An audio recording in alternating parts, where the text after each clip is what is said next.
Welcome to Executive Checkpoint, the live podcast for security professionals.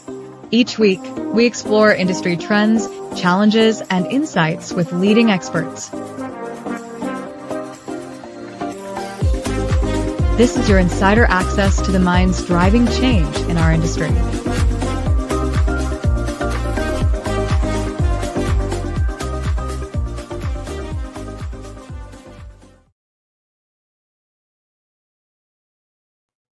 All right, here we go. Welcome to Executive Checkpoint, where security professionals gather insight to navigate the ever-evolving world of physical and cybersecurity.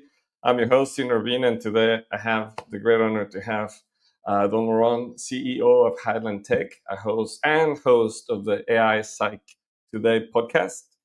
And Don comes with 15 years of security technology industry experience, and he's going to share not only his journey, but how AI and emerging techs are transforming our industry. So Don, today has been an interesting day to catch up to do this. Flights got canceled in my case. I'm doing this in the airport, and so glad that you have the flexibility to jump in and get this done on the day. So appreciate you. Welcome to the show. Yeah, Tino, glad to be here. Hey, you got to root the pod whenever you get a chance, man. So it's hard to align calendars. So that's all good. We're here and we're going to rock it. Especially with a business schedule like similar you have. I was just looking at all the awards that you got this year. Emerging Leader Under 40, top 4 thought leaders, top 40 thought leaders, SBM Security Innovation, and Marquis Who's Who. How do you find time, Don? I don't. Right? Yeah, don't. I just do, right? I think a lot of it is, especially with the proliferation of AI we've seen for several years now, although it's been around since the 50s, really since Gen AI hit the streets and ChatGPT got super popular about 2.5 years ago, maybe 2 years ago. It's, you just kind of just do some days, right? And I think what happens is it starts to form into something that's more clear. And that's all that happens, right? I've been fortunate enough to have a great community in the security industry that's recognized that some of the things I've been doing and really talking about bleeding edge stuff that and really what is within an otherwise very risk adverse industry. So It doesn't do me any favors by doing that because it's not like these things are flying off the shelves in the security industry, but they're doing well in other industries. But I think what it does do is just highlights the fact that AI agents are by far like the biggest transformational tech that we're seeing that have the biggest impact across really any industry, but obviously especially ours, where we protect people, property, and profits. And there's just not a lot of people talking about it a lot, right? A lot of times it gets thrown into the shadows, and it's like, well, we don't really talk about AI. We talk about solving problems. Like obviously, that's like anything else. That's how you apply tech to solve problems. But, from my perspective, there needs to be some voice to talk about this. So that way, as an industry, we're not just slow to adopt because we are risk adverse or we're playing it safe. I don't know that this is the right time to do that, right? If we're at industrial revolution, we need some people to push the envelope. And I didn't necessarily assume that position. It just kind of happened with the podcast. And I don't know that I even have that position, but I guess it's formulated to be that way. And I'm just grateful to be here and grateful to have amazing, talented peers that have recognized that. That's fantastic. And to your point, I think because the industry tends to be cautious and likes to assure outcomes, is kind of it's too slow on implementing some of this new tech that invariably is taking over other industries and it's going to impact ours no matter what we do. So why not be part of it? But let me ask you, earlier in your career, how were you always wanted to be in security? Was this like so many people I talked to, was it an accident and you ended up in security, or what's your story there? Yeah, I think that everybody I talk to is the same way. They don't know this industry exists a lot of times. Yeah. And so, one of my undergrad degrees was criminal justice. And I remember they had a sheet that they gave us that says, here's 101 jobs you can get. And I don't remember any of them talking about this industry, right? And so I think that, it's funny, but it's also like, hey, the industry should do a lot better. by marketing themselves to universities and letting them know that. And I think they definitely have, since SIA has done such a great job with that, with Accelerize and programs like FAST for technicians. So, they're doing a good job. And it's hard to get to all the universities, but punchline is I fell into it because it was recommended to me. I went to a trade show, met ADT, and they recommended me to Tyco, which is their commercial security division, which I went and worked for, and moved from North Carolina to New York, where I worked for them, and then transferred to West Palm Beach, also with Tyco at the time. That later got acquired by Johnson Controls, and then went and found a great job and career at Brevo. I was there for in the range of about 7 years. And then my last stint before I became an entrepreneur was at Honeywell. And so, yeah, man, that's how it started. I think like most people, they just kind of fall into it and they don't realize it's there, but it's a great community. It's done very well for me. I know it's done very well for friends and close colleagues. So it's a great space to be. Yeah, I tell you what, I think we definitely need more people. We need young people. We need tradesmen, installation groups. That experience is kind of moving away. So no, 100% I agree.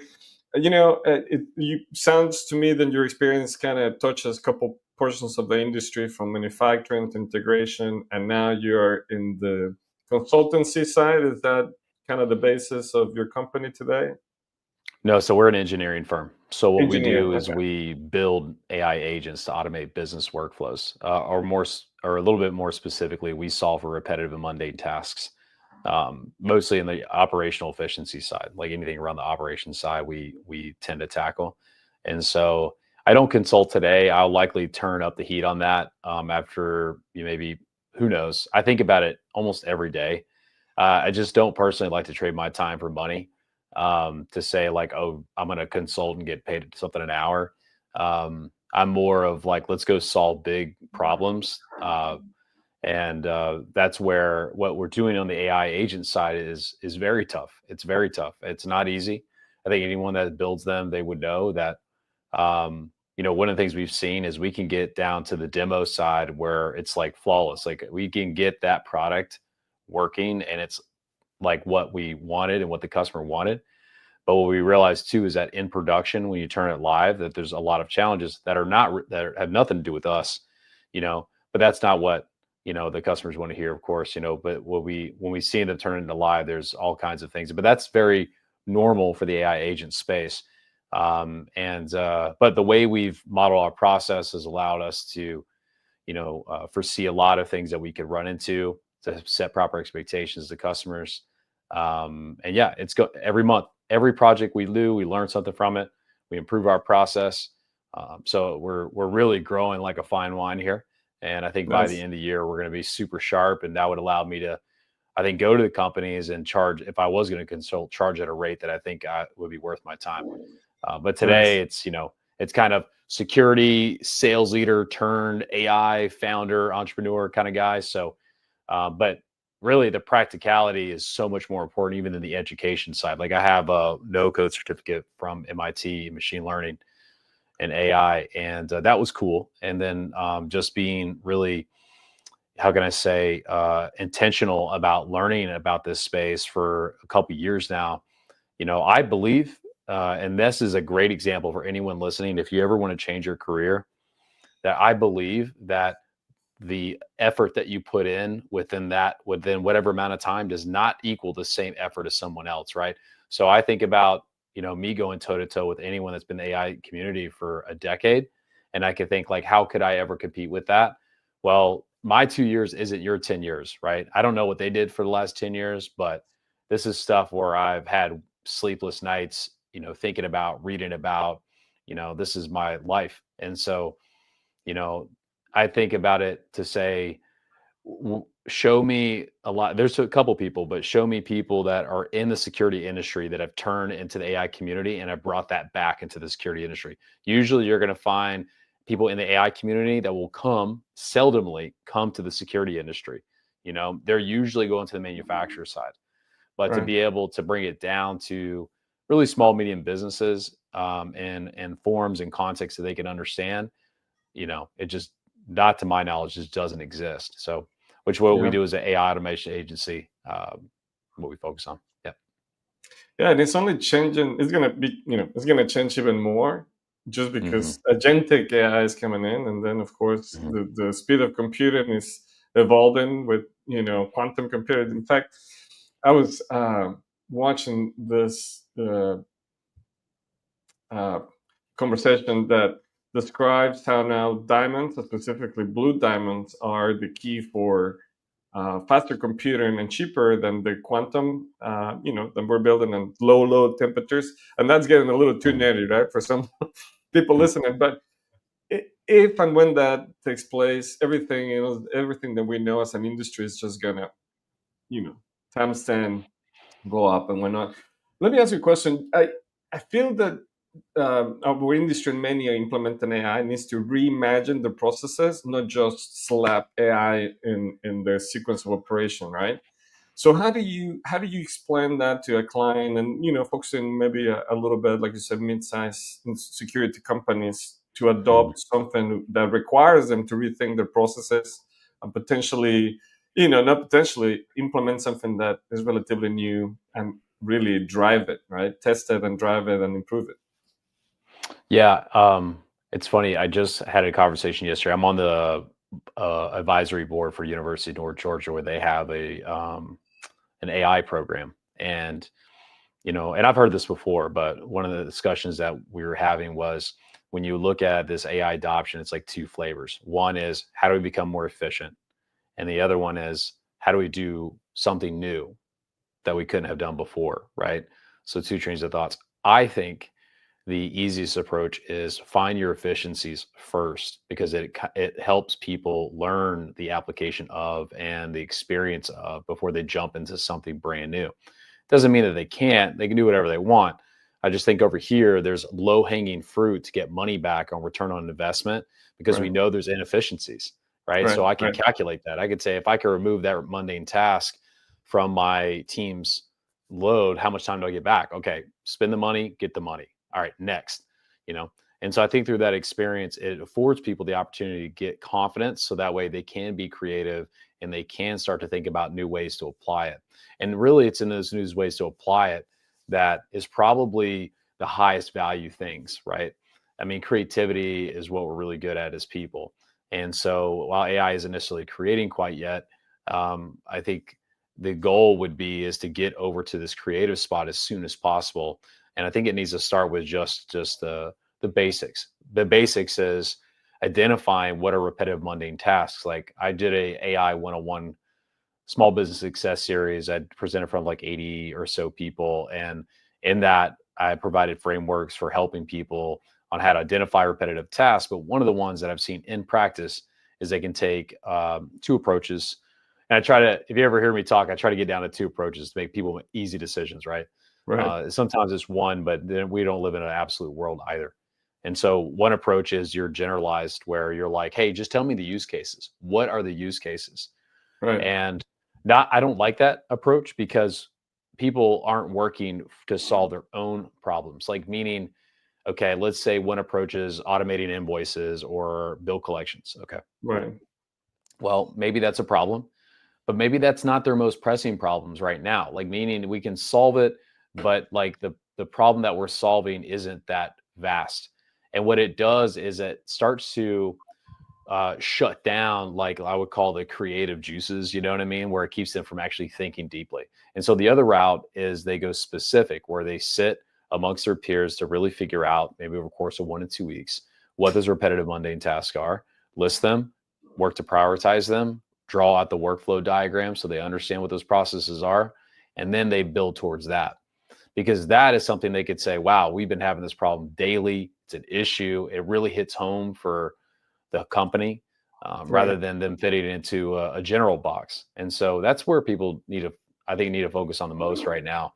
And it's all practical. Like, none of this is, there is some aspects of the technology that can be black boxy, but the way it is today, AI agents, it's mostly just business process automation. This is what's being applied in business today. Like, the one that people trust, it's basically business process automation. So if this happens, then this happens, then this happens. And then when we need to give the agent some decision making, otherwise called agency. Then we inject like the large language model on that with a set of instructions, knowledge-based tools, stuff like this, right? And so, yeah, so we're at a really good place today to automate tons of things. But what we have today that we didn't have a couple years ago, let's say, or really even 6 or 7 months ago, because of the reasoning models and more intelligent AI models, is the ability to automate the gray, which Right. you can't do with BPA. Yeah. Right. And you know what? It's interesting to me that people like the idea, but when Mhm. you put it in context with the quick return of investment, let's call it that, or operational Mhm. efficiencies, right? Mhm. It hits home. It's like I don't know if it makes sense to me just yet, but if it can do that, Mhm. let's move ahead.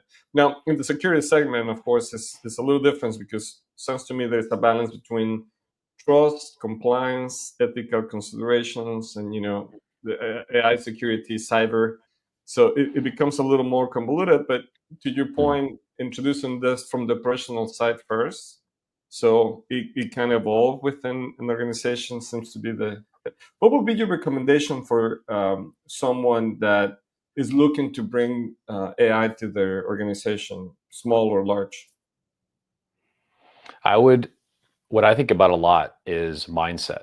You know, you think about the security adoption curve. If the audience hasn't heard this, basically, it's something that's kind of this tried and true um, thought, or I don't know how to call it, a thinking framework, if you will, where it shows how people accept technology as it comes out, right? And we've gone through many industrial revolutions. You've got the naysayers, and you got the people on the other side are like, "I'll just, take my money," right?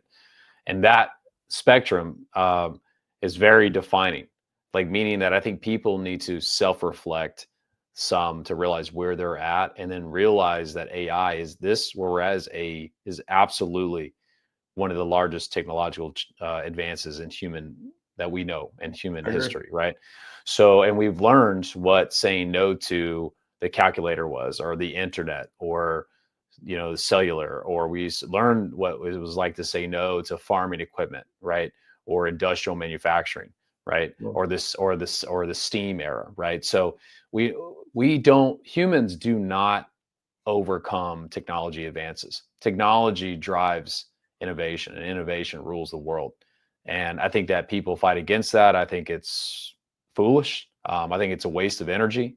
I think that their best bet is, I mean, look at it. You got trillions of dollars. You got a new internet being created. There's more wealth generation in one company, probably, yeah, one company, AI company, than the entire security industry. But yet right. we want to Yeah. stand on the shoulders of giants. We can't, right? So I think we need to be a little bit more humble to the reality that we can't drive the bus. We not really, right? We can try to, but ultimately they're going to. Because what's going to happen at most applications consume the AI API most of the time when they want to use generative AI. They'll get down to small language models, and they'll have use cases where cameras will identify more than people and objects on the edge. Um, to have edge use cases. And that's all great. But really, like, big intelligence will likely continue to operate from a cloud perspective and being consumed by an API where what they call their top most best models, called foundation models, will live. And so what that means is, to make those, you have such a long tail of investment and technology advancement that's been made by companies that nobody in the security industry can afford to build. That's it. And so what happens is we end up consuming it. Right. So it means that basically our post training, because these are pre-training models, are really up to us. And that is not necessarily, that's not an even playing field. So there is an aspect where each company can really take advantage of this. But at its foundation, we're not driving the bus. And so I think, like, when people push back in the security industry, where I found a lot of mentality is very few are the innovators, few are early adopters. There's a good chunk in the early majority.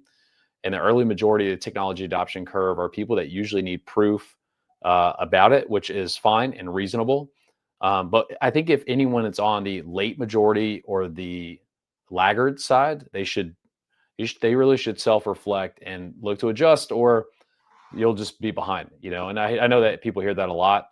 Sometimes it seems a little abrasive, but I just don't think we've learned from history doesn't repeat, but it does rhyme. And we know how this rhyme's going to go. And if you don't think it's going to go how you think, how people are saying it, then you must be the smartest person in the world and we should come work for you. But I mean, and who are security people to say this, right? Most people in security are ex-cops, military. What do they know? No offense, but what do they know about like data science, right? And what's happened in the AI community? And so I think the biggest thing is just to embrace it with caution. Yes, get your validations, do proof of concepts or minimally viable product runs.